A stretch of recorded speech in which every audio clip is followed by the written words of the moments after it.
Assalamualaikum warahmatullahi wabarakatuh.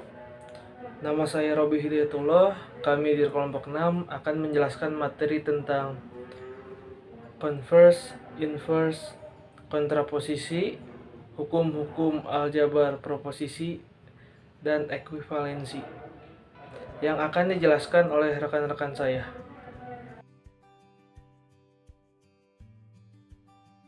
Assalamualaikum warahmatullahi wabarakatuh. Sebelumnya, perkenalkan nama saya Robi Iqbal Jailani dari kelompok 6. Ingin menjelaskan sedikit materi tentang logika matematika, konvers, inverse, dan kontraposisi. 1. Konvers. Konvers merupakan kebalikan dari pernyataan implikasi. Rumusnya seperti di bawah ini. Contoh kasus. Implikasi. Jika Najwa Shihab rajin baca buku, maka Najwa Shihab cerdas. Konvers. Jika Najwa Shihab cerdas, maka Najwa Shihab rajin baca buku.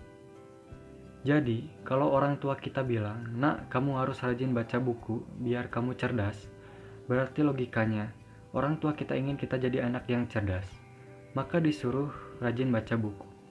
Jadi, jawab aja orang tuamu, "Oke mah, aku mau cerdas, makanya aku rajin baca buku." 2. Inverse. Inverse merupakan negasi dari pernyataan implikasi. Rumusnya seperti ini. Contoh kasus. Implikasi.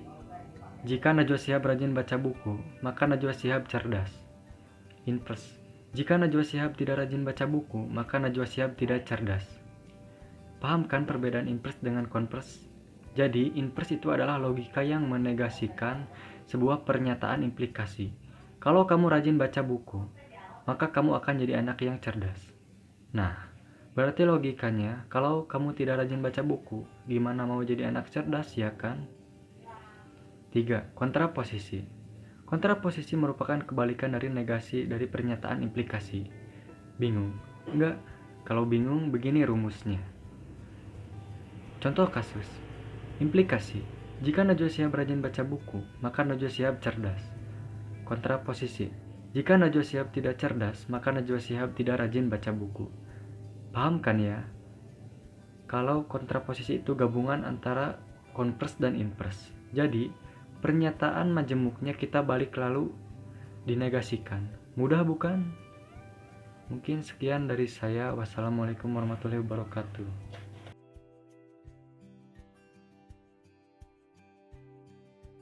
Yang pertama, hukum idempoten, yang berarti kalau kita punya P dan P, kita punya P atau P, maka ekuivalennya akan P saja.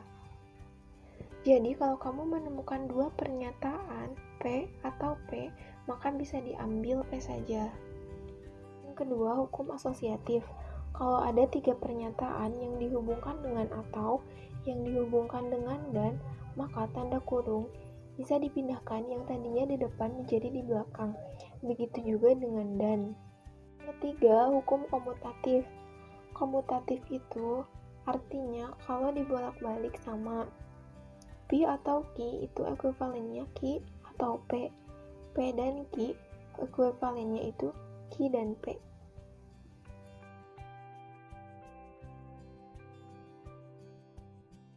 Halo, nama saya Devia Hernawanti. Di sini saya akan melanjutkan penjelasan dari teman saya yang sebelumnya. Selanjutnya ada hukum distributif. Hukum distributif itu terdiri dari tiga pernyataan, di mana penghubungnya berbeda, sama seperti contoh ada dan atau. Yaitu ada P atau Q dan R, ekuivalennya P atau Q dan P atau R. Lalu ada P dan Q atau R, ekuivalennya P dan Q atau P dan R. Kenapa dapat dinyatakan seperti itu? Karena ini adalah hukum distributif, di mana hukum distributif yaitu suatu penggabungan dengan cara mengkombinasikan bilangan dari hasil operasi tersebut. Maka P atau Q dan R itu ekuivalennya P atau Q dan P atau R, yaitu digabungkan, dan hasilnya P atau Q dan R. Sama halnya dengan contoh yang kedua. Selanjutnya ada hukum identitas, yaitu P atau F atau false atau salah, ekuivalennya P. Kenapa P? Karena apabila P adalah benar, maka benar atau salah hasilnya adalah benar. Apabila P adalah salah, salah atau salah ekuivalennya adalah salah. Sama seperti nilai P itu sendiri, bisa benar atau salah. Yang kedua ada P atau T atau true. Ekuivalennya adalah true. Kenapa? Karena apabila P adalah benar, benar atau salah, itu hasilnya tetap benar. Apabila P itu salah, salah atau benar, ekuivalennya tetap benar. Maka ekuivalennya true. Selanjutnya ada P dan F atau false, ekuivalennya false. Kenapa? Apabila P adalah benar, benar dan salah, ekuivalennya salah. Apabila P adalah salah, salah dan salah, ekuivalennya salah. Maka ekuivalennya salah atau false. Selanjutnya ada P dan true. Ekuivalennya adalah P. Kenapa P? Sama seperti yang pertama itu, ekuivalen dari P-nya ada P dan true. Ekuivalennya adalah P. Kenapa P? Sama seperti yang pertama itu, ekuivalen dari P dan T atau true, itu hasilnya P, yaitu nilai dia sendiri. Maka kemungkinan ada benar dan salah.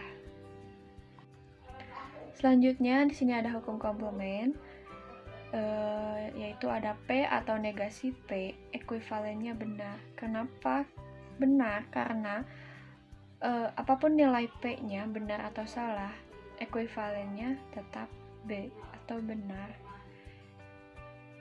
Nanti dijelasin di akhir ada tautologi yang dimana nilainya itu selalu benar. Lalu yang kedua ada P dan negasi P, itu ekuivalennya salah. Dan ini termasuk ke kontradiksi, nanti dibahas lagi selanjutnya. Itu kenapa salah? Karena apapun nilai P-nya, itu hasilnya tetap salah. Lalu yang ketiga ada negasi dari negasi P, ekuivalennya adalah P. Kenapa? Karena negasi dari negasi P, apapun itu nilainya benar atau salah, ekuivalennya tetap nilai P itu sendiri. Contoh, negasi dari negasi P-nya itu adalah benar, maka ekuivalennya adalah benar. Negasi dari negasi P-nya adalah salah, maka ekuivalennya adalah salah. Jadi P itu jadi negasi dari negasi P adalah ekuivalennya adalah P itu karena nilainya sama dengan nilai P itu sendiri. Lalu terakhir ada negatif. Lalu selanjutnya ada negasi B, ekuivalennya salah. Kenapa? Karena negasi benar ataupun negasinya salah, itu tetap ekuivalennya adalah salah.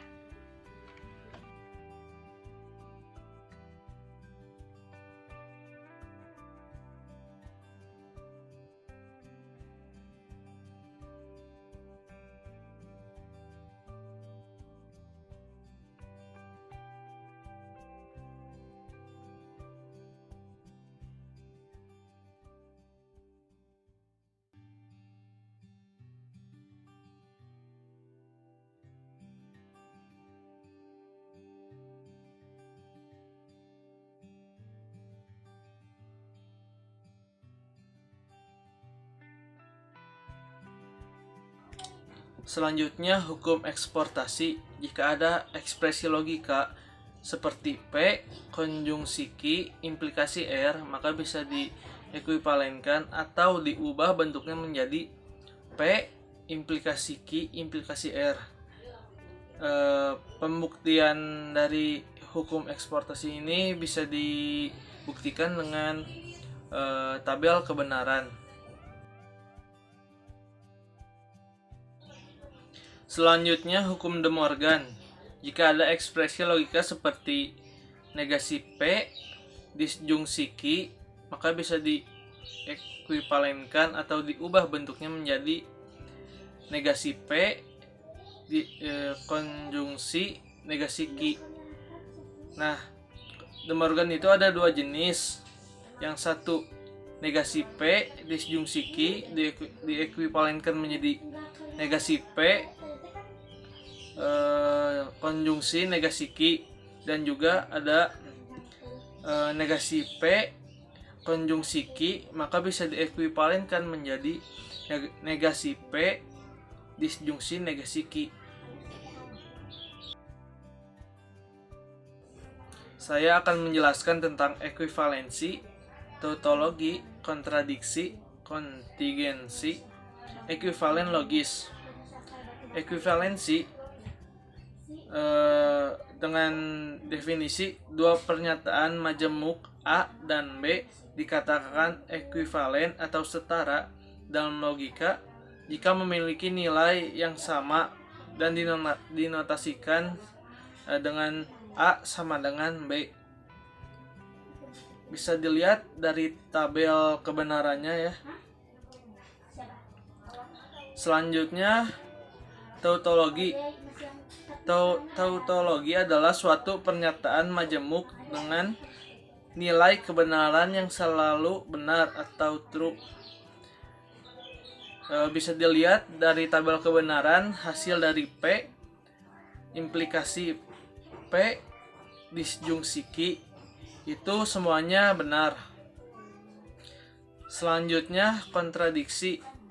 Kontradiksi adalah suatu pernyataan majemuk yang memiliki nilai kebenaran yang selalu salah.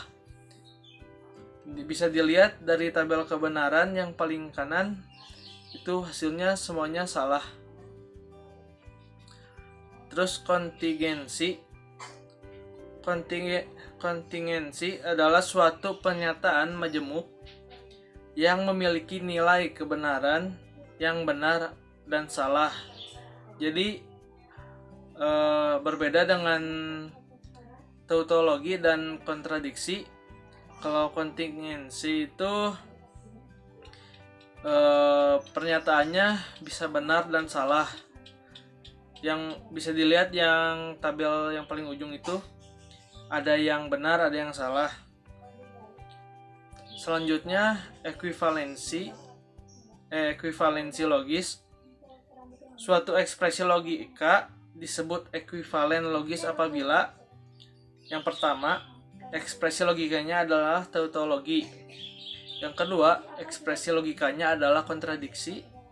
Dan yang ketiga, ekspresi logikanya adalah kontingen.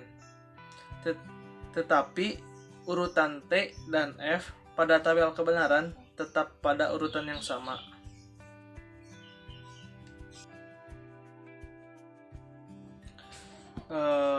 Kita bisa melihat dari tabel kebenaran mengapa tabel di atas dapat dinyatakan sebagai kontingensi, karena hasil dari tabel kebenaran yang paling kanan itu hasilnya ada yang benar dan ada yang salah. Jika hasilnya semuanya benar, itu bisa dinyatakan dengan tautologi. Sedangkan kalau hasilnya semuanya salah, bisa dikatakan dengan kontradiksi.